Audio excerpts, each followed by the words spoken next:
Fala pessoal, estamos aqui no vídeo de hoje para falar sobre livros, sobre na verdade um livro específico que eu li hoje, terminei de ler hoje, que é o livro do Alessandro Lima, o Cânon Bíblico. Eu já comprei o volume físico dele, estou esperando chegar, mas ele apareceu lá no Kindle Unlimited. Como eu assinei o Kindle Unlimited, eu baixei ele lá e já li ele hoje. Tinha bastante interesse sobre esse assunto. O próprio padre Paulo Ricardo indicou o livro do irmão Leandro Lima, e o próprio Leandro Lima também, logo que eu estava me interessando pela fé católica, me mandou também este livro aqui, A Fé em Defesa da Fé Católica. É um livro dele, um compilado de artigos nos quais ele fala sobre vários assuntos, principalmente assuntos que protestantes têm dificuldade, praticamente uma apologética aqui contra acusações protestantes ou dificuldades que os protestantes têm. Então vai falar sobre só a escritura, sobre a tradição, sobre Maria, Mãe de Deus, vai falar sobre a Imaculada Conceição, sobre tudo que é assunto que você imagina tem aqui nesse livro aqui, é excelente. Mas o que eu vou comentar hoje é o livro que fala sobre o cânon bíblico, que é o que eu acabei de mostrar aqui. Vocês podem ver aqui que agora a gente está eu tenho um cenário novo aqui, porque estou testando meu chroma key. Comprei um tecido verde e agora consigo estalar o dedo aqui, ó. Tuf. Mudou o cenário, né? Vamos voltar de novo? Tuf. É isso aí. Então, o livro do Alessandro Lima, que eu gostaria de comentar, que se chama O Cânon Bíblico, a origem da lista dos livros sagrados. É um assunto extremamente importante aí no diálogo entre católicos e protestantes. Por quê? Porque ele vai tratar a respeito do cânon bíblico, de quais livros são de fato canônicos ou não. Sabemos que a Bíblia protestante tem 66 livros e a Bíblia católica tem 73, e ainda mais alguns capítulos a mais, acréscimos aí ao livro de Daniel e ao livro de Esther. Então, o livro começa falando, e eu quero destacar alguns dos pontos aqui que eu achei interessante sobre o livro. Já encorajo você a compre o livro, mande uma mensagem lá para o Alessandro, procura no Google como é que você encontra esse livro. Eu particularmente falei diretamente com ele me mandou o livro. Primeiro ele me mandou de presente, o que eu acabei de citar aqui, e o outro eu comprei com ele. O texto, o livro começa falando de alguns pontos dos quais eu vou listar. Primeiro ponto, ele fala sobre uma autoridade exterior às escrituras. Eu achei engraçado que eu comentei no meu vídeo sobre só a escritura, eu falei um pouco sobre isso, sobre uma autoridade exterior à escritura, que na verdade todo mundo crê. Até mesmo protestantes que dizem que creem no só a escritura, vão, no fim das contas, acreditar numa autoridade exterior às escrituras, que confirma quais são os livros canônicos e quais não. Eu até brinquei com o Alessandro e falei, rapaz, eu falei isso no meu vídeo e acreditando que eu tinha tido de fato uma grande sacada, mas não, nada novo debaixo do céu. E o próprio Leandro Lima, Alessandro Lima, perdão, o próprio Alessandro Lima já tinha escrito isso também no livro dele, que é a ideia de que se você, mesmo que você diga que crê somente nas escrituras, você precisa crer que alguém disse que aqueles livros são sagrados. Então é necessário sempre, o próprio Só a Escritura não faz sentido, porque é necessário que haja uma autoridade exterior à Escritura que confirme, que reconheça, que diga, esses aqui são os livros. Porque a própria Escritura não tem um livro que dê uma lista do cânon. Não tem na própria Bíblia um livro onde você vai encontrar quais são os livros inspirados e quais não, que tragam uma lista de livros canônicos. Por que não tem? Porque não tem. E mesmo que tivesse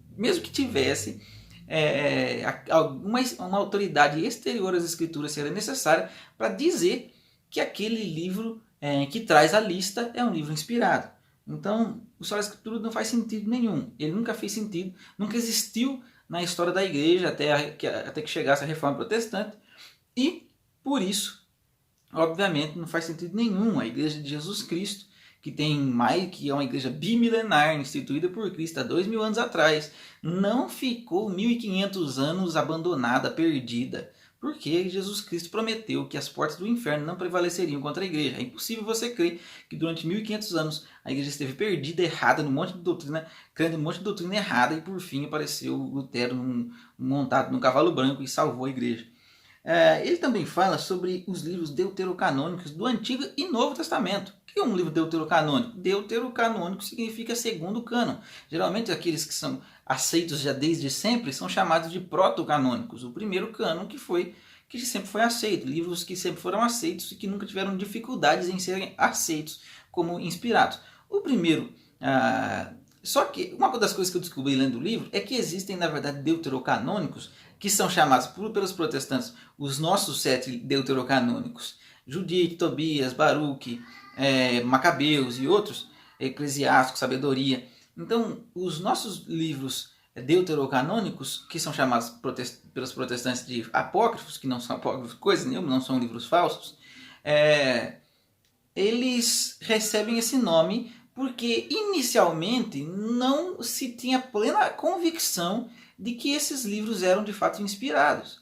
Mas, e aí você pensa, tá vendo? Então quer dizer que tem dificuldade com o livro, então mais um ponto para o protestantismo, que diz que são só 66. Os deuterocanônicos não faz sentido crer neles.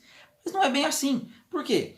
Porque existem também deuterocanônicos do Novo Testamento. Não são chamados assim, geralmente você não ouve ser chamado assim, mas existem no Novo Testamento livros que não foram reconhecidos como inspirados desde sempre. Como, por exemplo, a segunda carta de Pedro, a segunda e a terceira de João, o livro de Tiago, o livro de Judas, o livro de Hebreus, do qual ainda até hoje não se sabe qual é o autor, e o Apocalipse de João. Esses livros, inicialmente por vários teólogos, vários estudiosos, vários padres da igreja, não reconheciam a autoridade desses livros. Você pega Eusébio de Cesareia, por exemplo, quando eu estava lendo, eu até achei estranho, porque eu estava lendo Eusébio de Cesareia antes de ler o livro do Alessandro, e o Eusébio vai dizer que, segundo a Pedro, não é certeza que foi recebido de Pedro mesmo. Então, existem outros livros também no Novo Testamento que não foram inicialmente aceitos com toda a certeza da sua inspiração.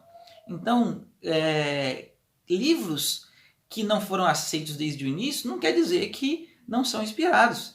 Eles sempre foram inspirados, mas demoraram a ter a sua autoridade reconhecida. Isso é o que acontece com os deuterocanônicos, tanto do Antigo quanto do Novo Testamento. E se você usa esse argumento para dizer que os deuterocanônicos do Antigo Testamento são apócrifos, então deveria usar também para dizer que Hebreus, Tiago, Apocalipse, 2ª, 3ª João, 2ª Pedro e Judas são também apócrifos, porque não foram reconhecidos desde sempre.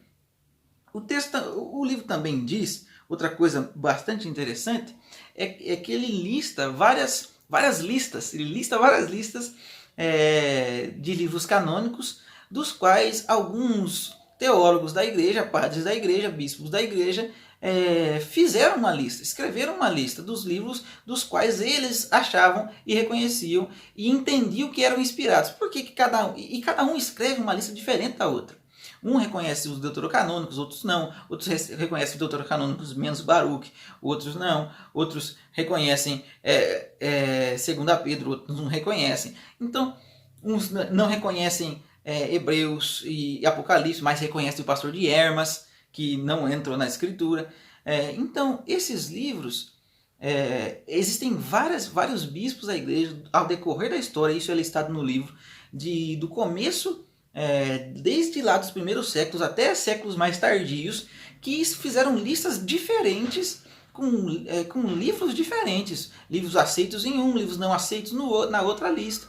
E você pega, por exemplo, Santo Agostinho, que cita uma lista extremamente parecida com a nossa. Parece que tem alguma dificuldade com o livro de Baruque, não tenho certeza quanto a essa dificuldade, mas o que acontece é que Agostinho de Hipona, que participa de 2 concílios importantes regionais que tratam a respeito do cânon, ele traz uma lista igual à da Bíblia Católica de hoje, entendeu? Com todas as com os livros canônicos, protocanônicos e com os deuterocanônicos. Já no quarto século foi o século em que viveu Santo Agostinho. Então, por que tem essa lista toda? Para deixar claro e evidente que não é desde sempre que já tinha uma igreja, um cânon fechado. Como se os apóstolos tivessem deixado para a gente já um cânon fechado. A Bíblia estava... Os apóstolos morreram já com a Bíblia bonitinha, já fechada, com zíper e tudo, capítulozinho separado, número de versículos. Não é isso. Não foi nada disso. Não foi isso que aconteceu. Os livros foram deixados e a igreja precisou reconhecer com muito debate, dificuldade, com anos de existência, a igreja foi reconhecendo quais livros eram inspirados e quais não. Ele cita também 3 concílios muito importantes: Cartago e Hipona.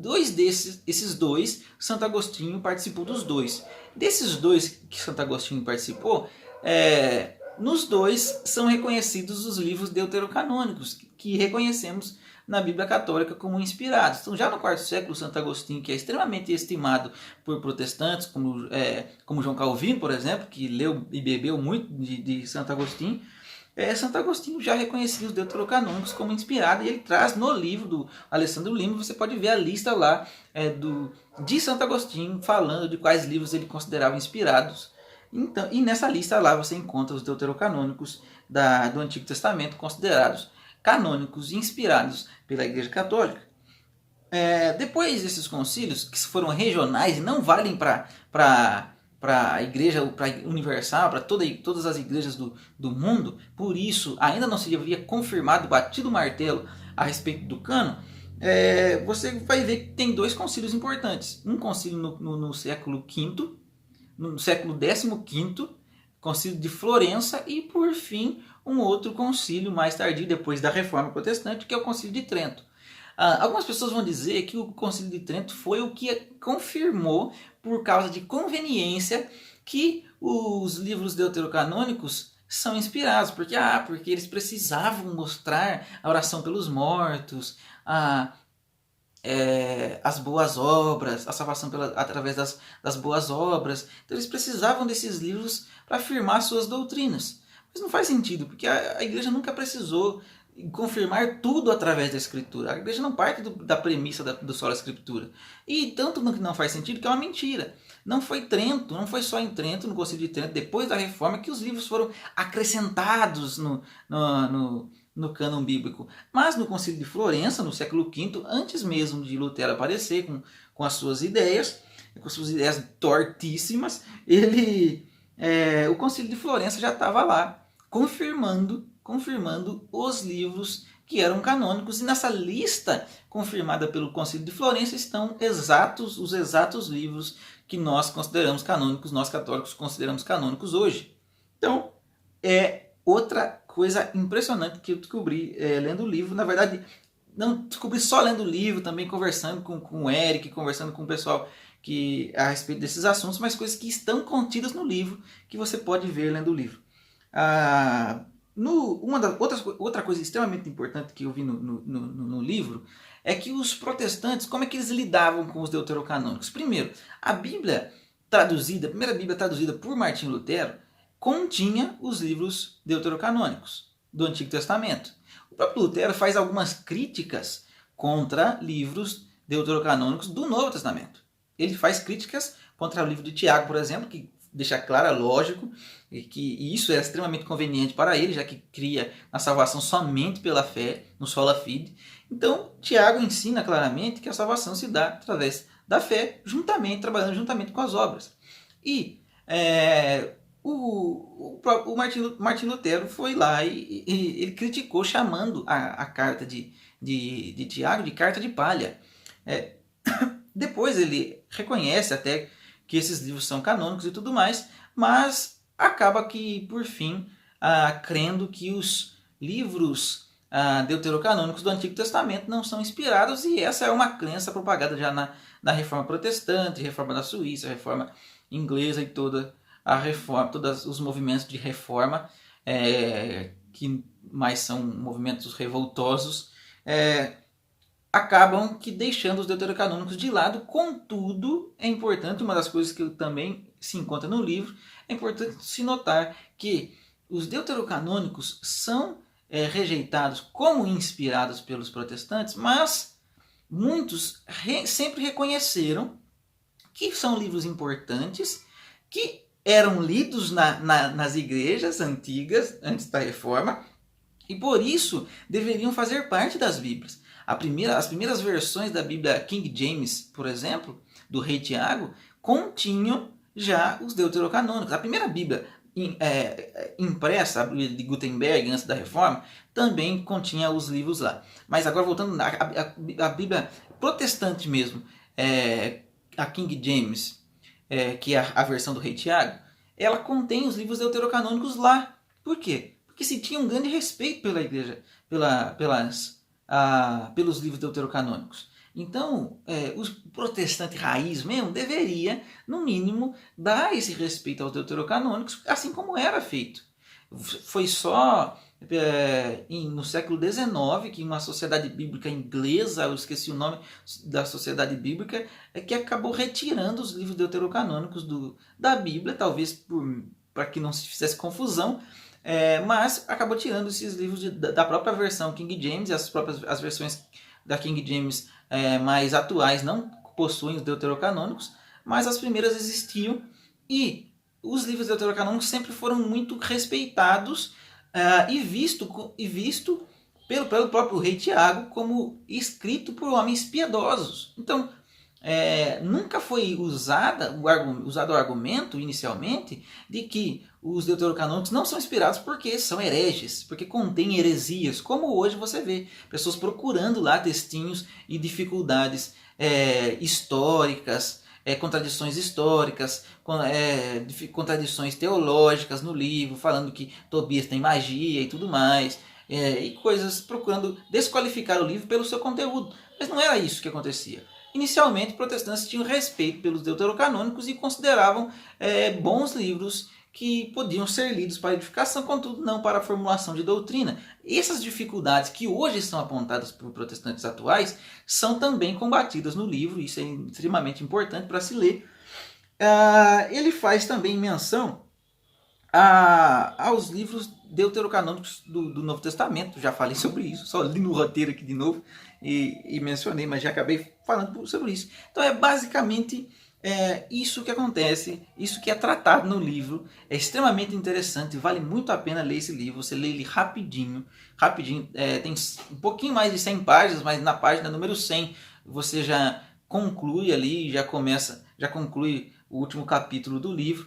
Então, livro curto, extremamente proveitoso, muito bom, vale a pena. Compre o livro, leia o livro, ajude aí o Alessandro Lima.